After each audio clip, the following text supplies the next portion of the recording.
मैं इस श्लोक में आपको कहूंगा, जीवन में रुपया पैसा धन मकान दुकान न रही, ये विपत्ति नहीं है।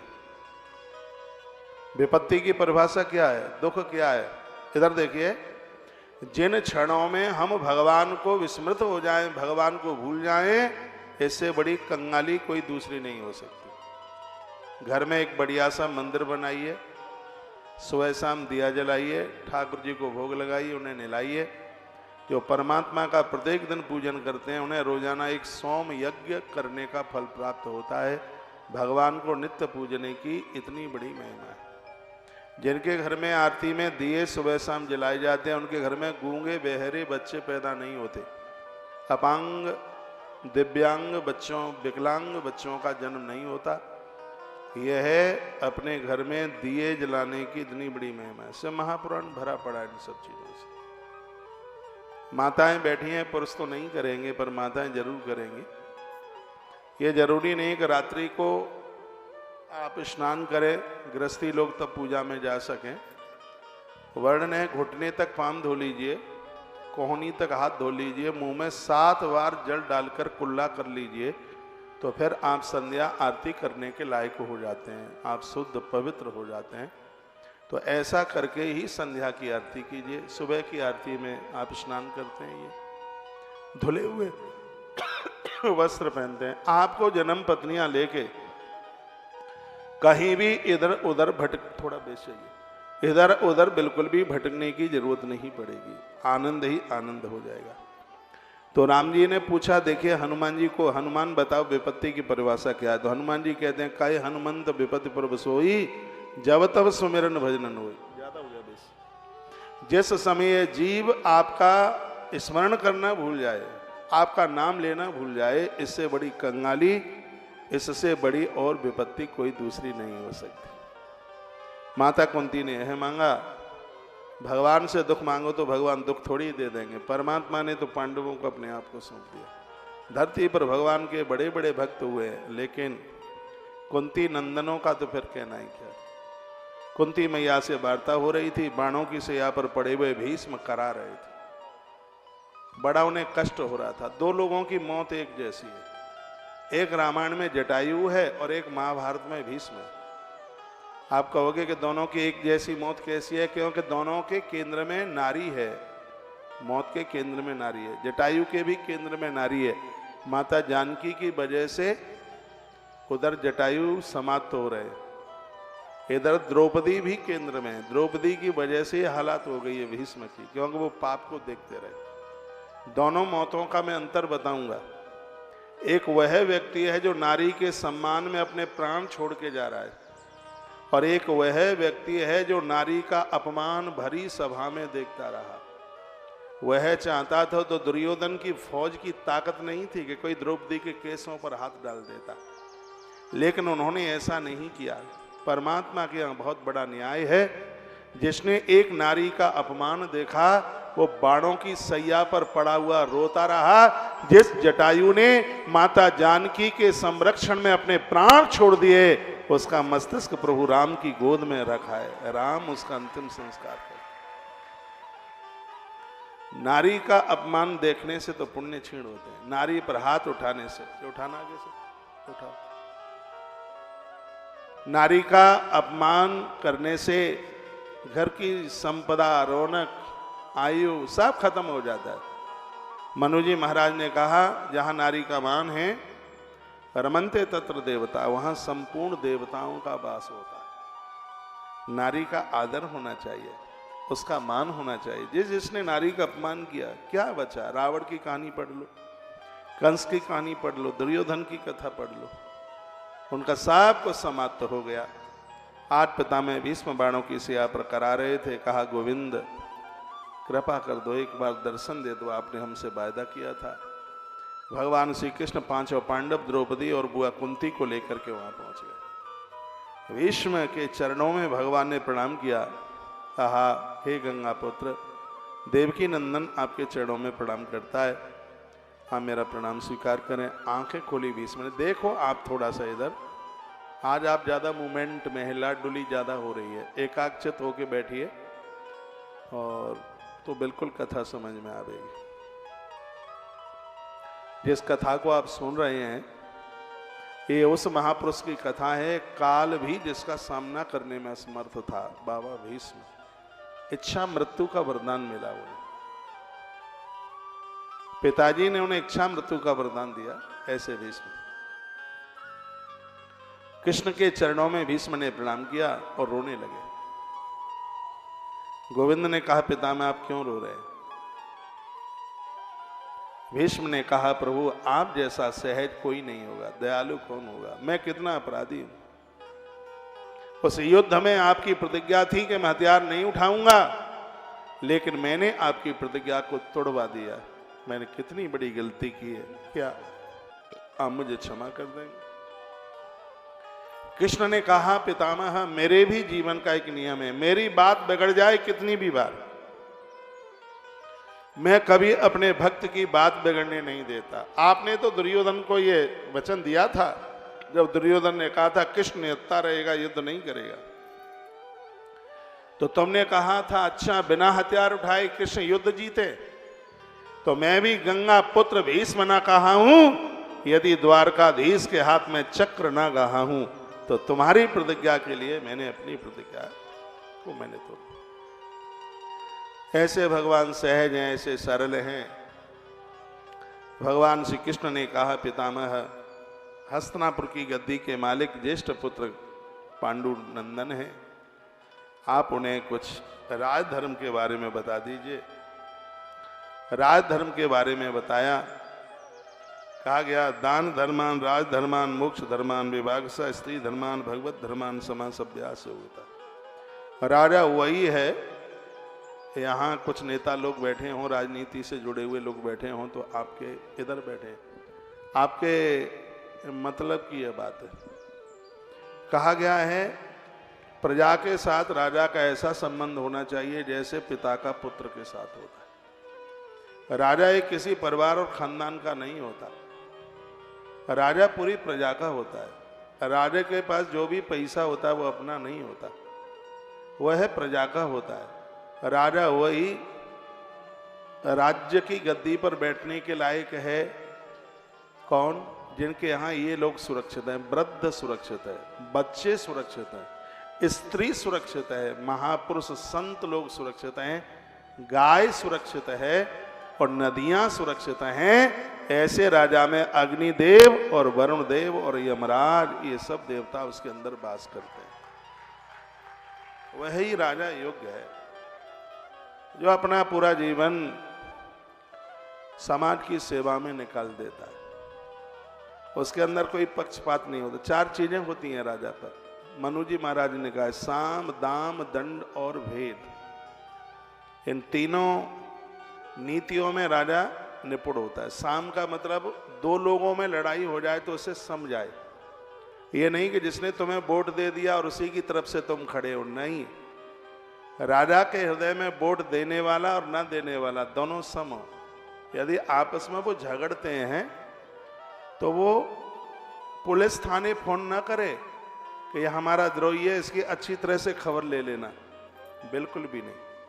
पुलिस थाने में तो तब जाने की जरूरत पड़े जब दोनों पार्टी तुम्हारी बात मान नहीं रही।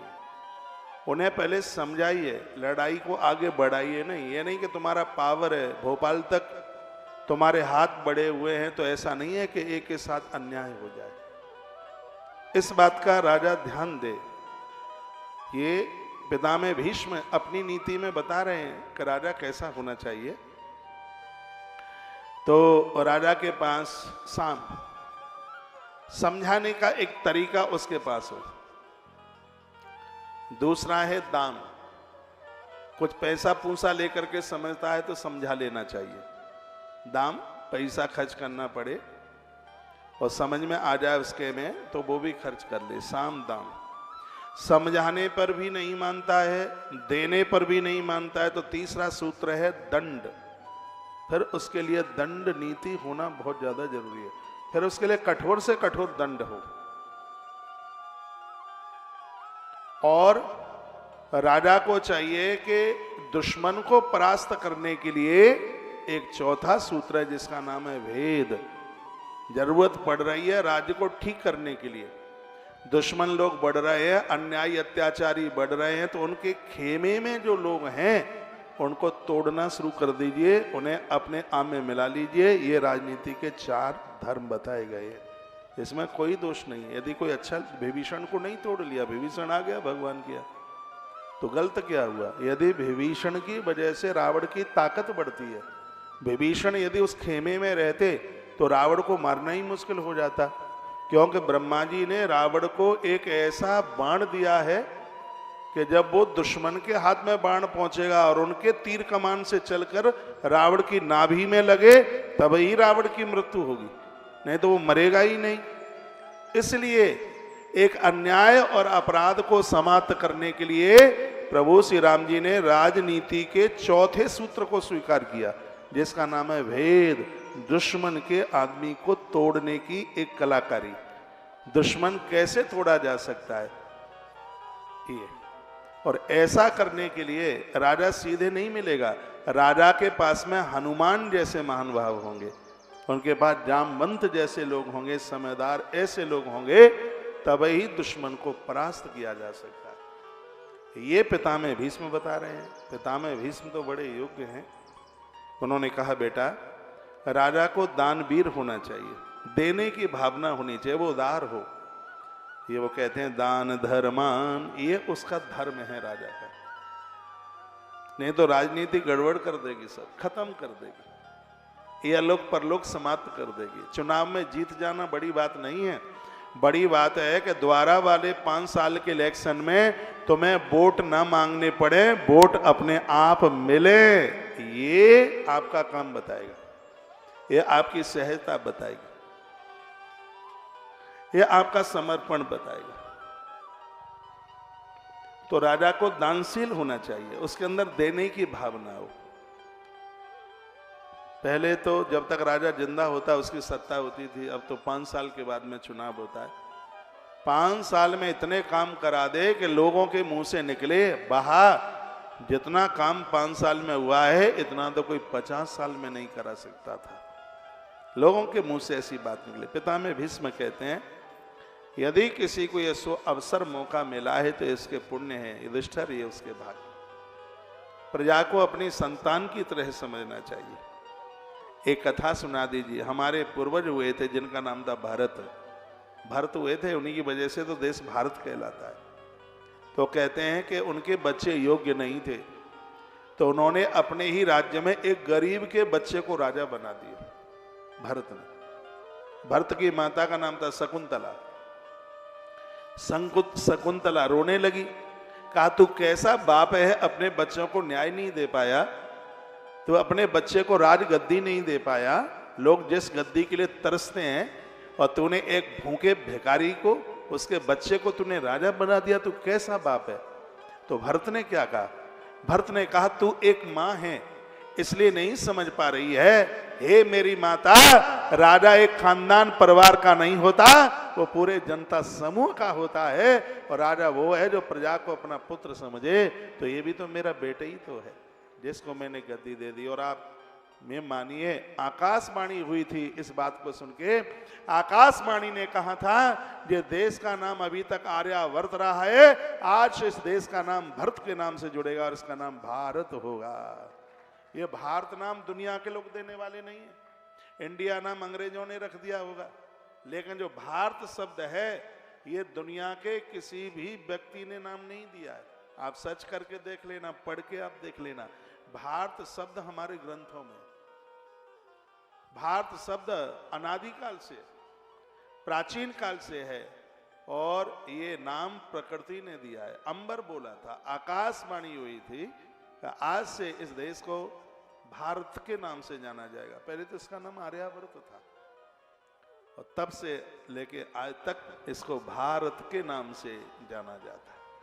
वो देश का नाम हो जाता है पूरी दुनिया में जिस देश का राजा अच्छा होता है। और इस बात को कभी नहीं भूलना, राजा वही राज करने के लायक है जिसके राज में वृद्ध, स्त्री, बच्चे, बेटियां, नारी बहुत सुरक्षित रहे, गाय, संत जन सुरक्षित रहें, बीमारियां ना फैलें, अस्पताल, शिक्षालय, ये उनके राज्य में। मैंने अग्नि पुराण में पढ़ा है, उसमें सब राजा के 49 उसमें गुणों का वर्णन किया गया। ये राजा के अंदर होना चाहिए। इतना कर सके तो इलेक्शन में खड़ा हो, अपनी गली का खड़ंजा बनवाने के लिए नहीं। राजा तो सबके लिए होता है, वो सबके लिए काम करे। और आज के राजे लोग इन सूत्रों को पढ़ लें तो देश की दमक और चमक कुछ और ही होगी। राजाओं को चाहिए कि किसानों के ऊपर जरूर ध्यान दें। इसलिए ध्यान दें कि इस देश का काम दो से बहुत चलता है, एक है कृषि और एक है ऋषि। इन दोनों का आदर भी होना चाहिए, सम्मान भी होना चाहिए। भारत कृषि प्रधान देश है। कृषि का काम किसानों के हाथ में। किसान जानते हैं आप? हाँ, किसान खेती बाड़ी का जो काम करते हैं। तो इस देश की यदि कृषि मजबूत होगी, यहाँ का किसान मजबूत होगा, तो देश की तरक्की को कोई नहीं रोक पाएगा। और इस पूरी दुनिया को खूब संस्कार मिले, उसके लिए ऋषि की आवश्यकता है, जवान की जरूरत है, किसान की जरूरत है, ऋषियों की जरूरत है। कृषि के ऊपर अच्छे अच्छे काम किए जाएं, इसकी जरूरत है। फिर उत्कर्ष होगा, फिर प्रोग्रेस होगी। तो राजा को दानी होना चाहिए। मोक्ष धर्मान विभागसः, जनता का कल्याण हो, इसलिए उसको धार्मिक काम करने चाहिए, पारमार्थिक काम करना चाहिए। भगवान श्री कृष्ण ने अपने जीवन काल में बहुत सोम यज्ञ किए। धर्मराज युधिष्ठिर के राशि यज्ञ के बारे में आपको पता है। प्रभु राम जी के अश्वमेध यज्ञ के बारे में पता है। जनता प्रजा कुछ भी कहे, आप अच्छे काम कराओगे तो बहुत तो ये कहेंगे देखो इलेक्शन नजदीक आ रहा है, अब ये वोटों के लिए ऐसा कर रहे हैं। लोग कहेंगे, लोगों का मुंह आप नहीं पकड़ सकते। लेकिन जो राजा का कर्तव्य है उसमें उसे अपने कदम आगे के लिए जरूर बढ़ाने चाहिए, ऐसा पितामह भीष्म कहते हैं। राजा को धार्मिक, पारमार्थिक और सामाजिक होना चाहिए और स्त्री के संरक्षण में वह अपने आप को खपा दे। ये सूत्र दिए। तत्पश्चात भगवान गोविंद ने खूब बड़ाई करी। गंगा माई प्रकट हो गई, उसने मुख में जल डाला। तब गोविंद ने कहा, कृष्ण ने कहा, पितामह अब हम चलें। भीष्म ने कहा, माधव और रुक जाइएगा। एक बात कहना चाहूंगा, पितामह के कहने से कृष्ण रुक गए। क्यों? इसलिए क्योंकि पितामह ने अपनी मृत्यु को रोक रखा है। जिसने मृत्यु को रोक लिया है तो वो मोहन को क्यों नहीं रोक लेगा? मोहन उसके कब्जे में है जिसने अपनी मृत्यु को पहचान लिया, मौत को समझ लिया। मरना सबको है, एक दिन ऐसा जरूर आवेगा। लेकिन मैं कहना चाहूंगा कि यात्रा करने से पहले तैयारियां पूरी होनी चाहिए। कौन कितने समय का है कहा नहीं जा सकता। ध्रुव सत्य है यह, जन्म हुआ है तो मृत्यु बिल्कुल निश्चित है। आज पितामह भीष्म ने अपने प्राण छोड़ दिए। धर्मराज युधिष्ठिर के 4 भाइयों ने उनका अंतिम संस्कार किया।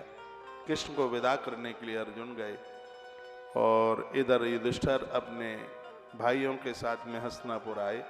36 वर्ष तक बस शासन किया था। उस शासन में बहुत अपशकुन हुआ, बहुत कुछ बुरा लग रहा था।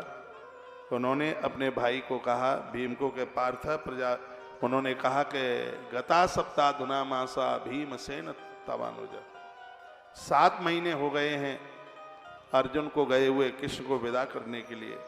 जब से इनका जाना हुआ है तब से अपशकुन हो रहा है। देवतान रुदंती, व देवता रुदन कर रहे हैं, दिशाएं चिंगाड़ रही हैं, स्वान भौंक रहे हैं, बिल्लियां रास्ता काट रही हैं। बात समझ में नहीं आती। इतना कहा था, इतने में तो अर्जुन सामने से रोते हुए आए हैं और अपने बड़े भैया के चरणों में गिर पड़े। युधिष्ठिर ने खड़ा किया, पूछा क्या हुआ। युधिष्ठिर को अर्जुन ने कहा, भैया बहुत बुरा हुआ है, गलती हमसे बहुत बड़ी हुई है। हम जिस माधव को अपनी बुआ का बेटा ही समझते रहे, वो बुआ का पुत्र नहीं, साक्षात ईश्वर। उन्होंने आज अपनी लीला समेट ली और इस दुनिया को छोड़ करके वो चले गए। शब्द माता कुंती ने सुना, उसी समय अपने प्राण छोड़ दिए। युधिष्ठिर ने अपने प्रपौत्र, जिसका जन्म कुछ ही वर्षों पहले हुआ था, नाम परीक्षित रखा गया था, उसे गद्दी का मालिक बनाकर वो स्वर्गारोहण के लिए, वन के लिए वो प्रस्थान कर गए। गद्दी के मालिक बने परीक्षित। थोड़ा सा इधर आप देख लें, परीक्षित का राज्य 66 वर्ष तक धरती पर चला। परीक्षित वो है जिसने मां के गर्भ में भगवान का दर्शन किया है। परीक्षित वह है जिसने जीवन भर अपना परीक्षण किया, मेरे अंदर कोई दोष तो नहीं आ गया। परीक्षित वो है जिसने संसार के कड़ कड़ में भगवान को पहचानने की पूरी कोशिश की, वो परीक्षित है। ऐसे परीक्षित एक बार अपनी यात्रा में थे।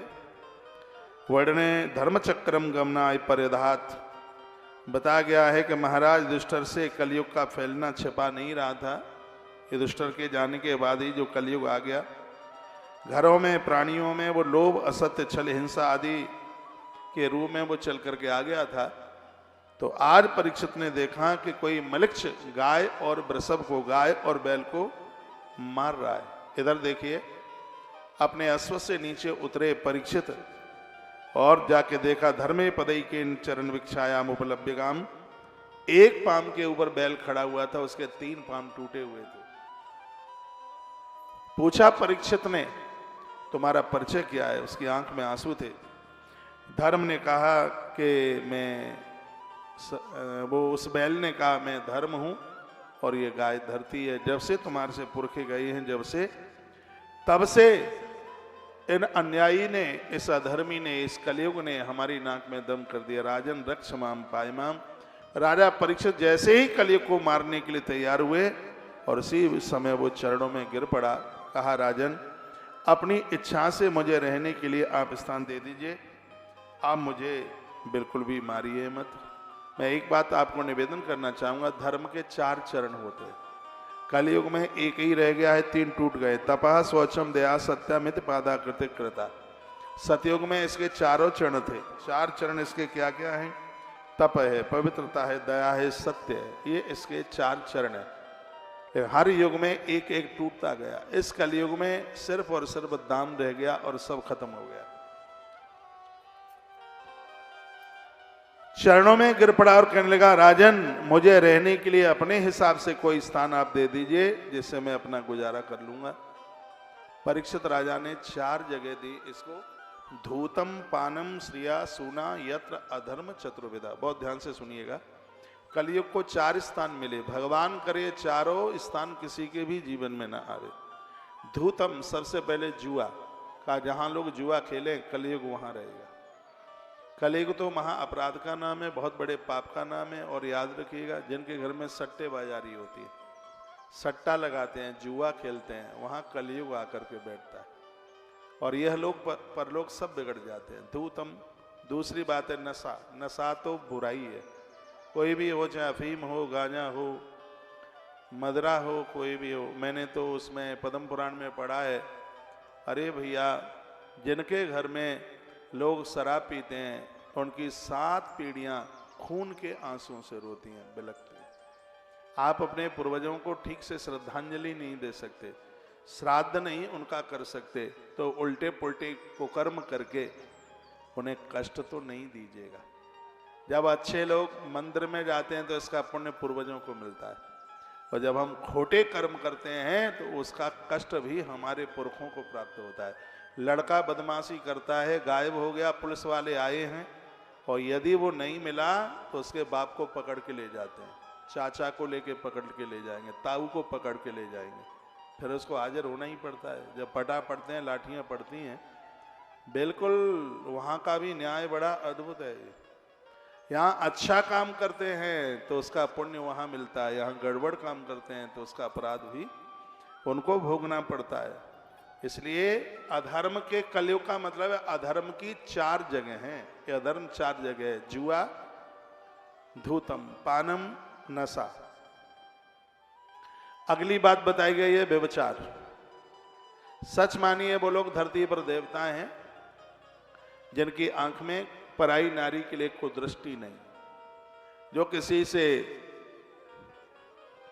गलत संबंध नहीं बनाए। समझ लो कि भगवान की बड़ी कृपा है। ऐसे दुराचारी लोग, कुकर्मी लोग, स्त्री पुरुष कोई भी हो, ऐसी स्त्री जो अपने पति को छोड़कर गैर पुरुषों के साथ कुकर्म में लगी है, ऐसी नारी यज्ञ करने की अधिकारिणी नहीं है। ऐसी नारी सालग्राम भगवान की पूजा करने की अधिकारिणी नहीं है। और ऐसी नारी श्राद्ध कर्म करने की भी अधिकारिणी नहीं है, ऐसा हमारे ग्रंथों में लिखा है। अब पुरुष के लिए कहा गया, जो पुरुष अपनी पत्नी को छोड़कर गैर स्त्रियों के साथ में जुड़े हुए हैं, उन पुरुषों के लिए भी कहा गया है कि आने वाले समय में उनके घर में चुल्लू भर पानी देने के लिए कोई जिंदे नहीं बचेंगे। ये पाप नहीं, ये पाप का बाप है ये।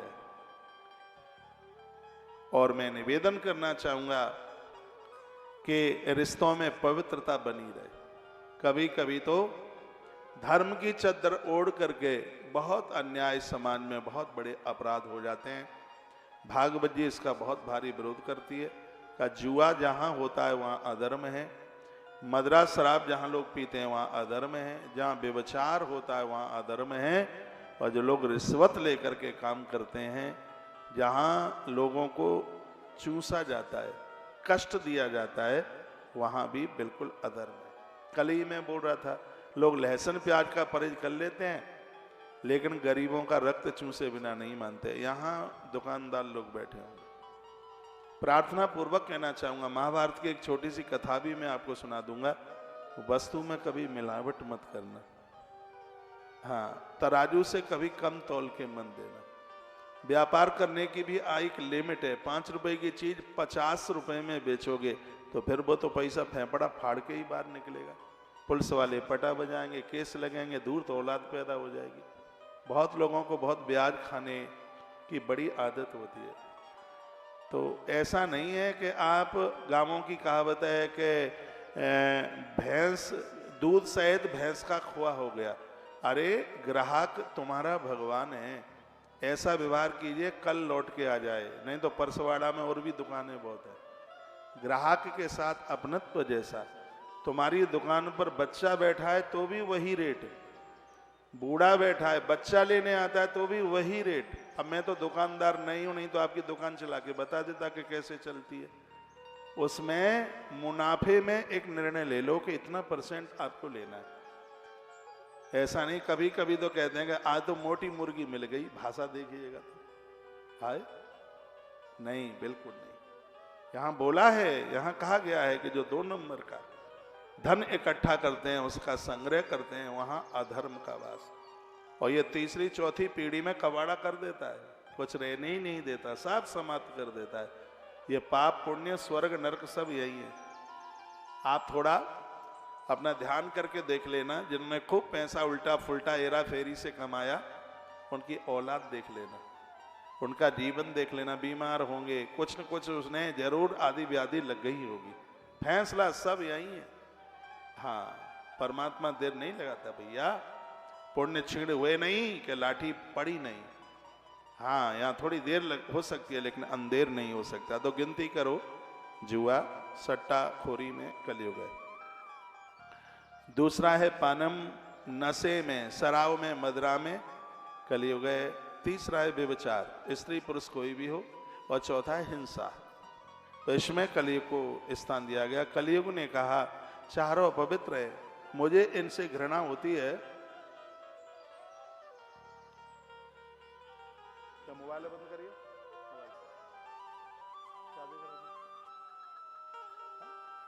मुझे तो उठा।